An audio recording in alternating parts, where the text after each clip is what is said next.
criativos, tudo bom? Eu espero que sim. Hoje eu vim conversar com vocês sobre erros comuns no projeto estrutural de concreto armado. Bora lá?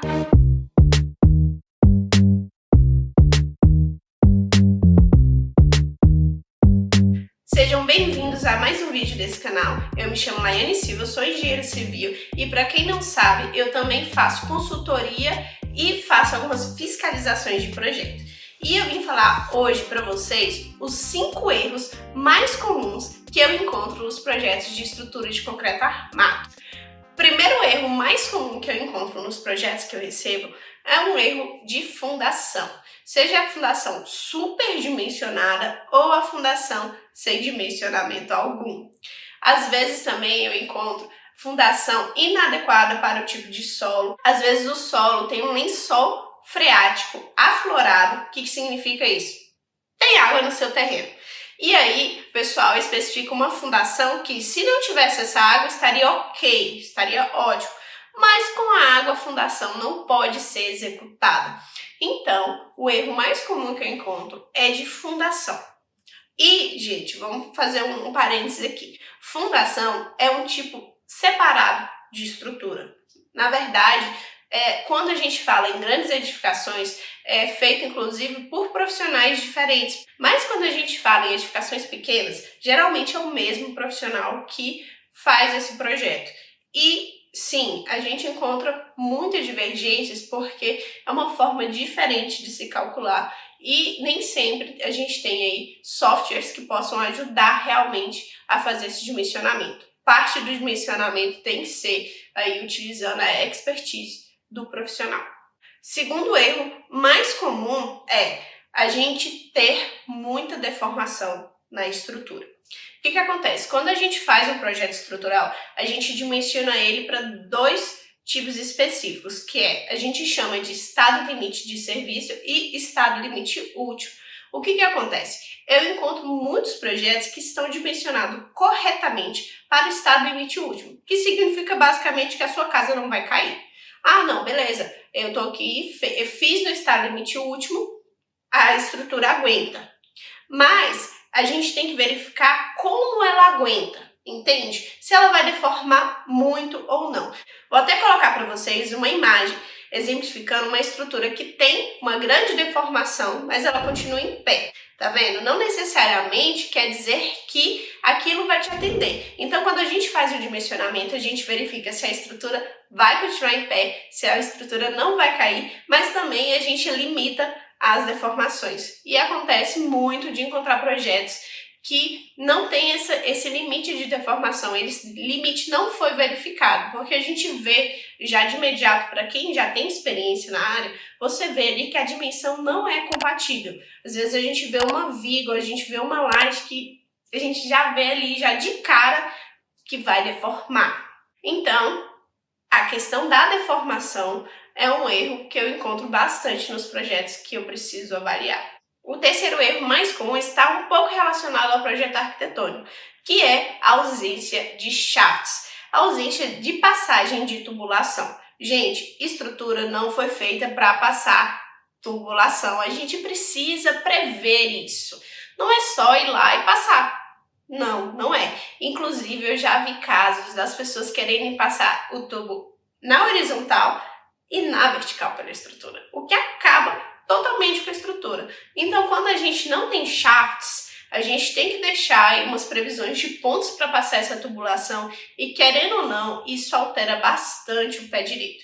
E aí é uma coisa assim que eu falo, não só para quem faz o projeto estrutural, mas também para quem faz o projeto arquitetônico, vamos pensar nas tubulações, vamos pensar aí na possibilidade de um shaft até para edificações pequenas, porque não existe tubulação Wi-Fi. Ela precisa descer, a gente utiliza aí a gravidade ao nosso favor e ela precisa passar por algum lugar. De preferência, não passe pela estrutura.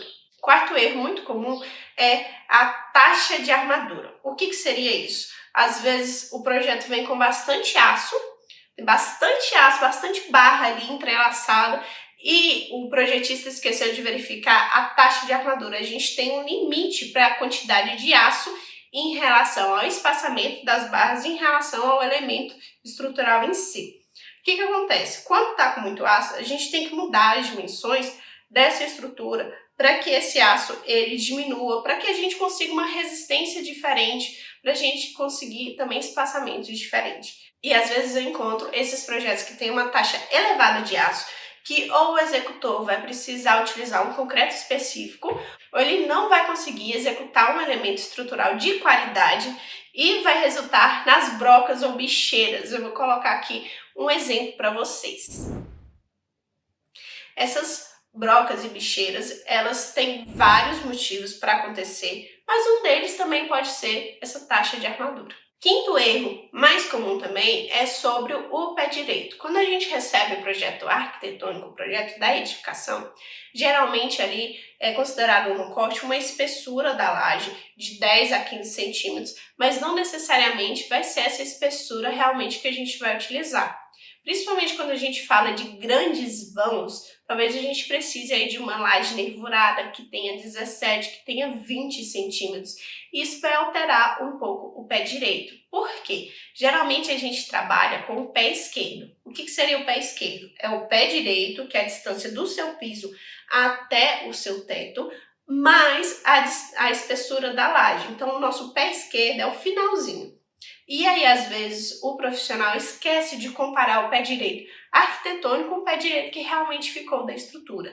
E isso tem que ser um trabalho conjunto com o profissional da arquitetura e ali conversar, verificar se está tudo certo, se vai ter que mudar a arquitetura ou se vai diminuir os vãos ou buscar outras estratégias. Então, é um erro que eu também encontro da questão do pé direito nos projetos estruturais. E esses foram os 5 erros mais comuns nos projetos que eu recebo. E eu quero salientar uma coisa aqui, tá, gente?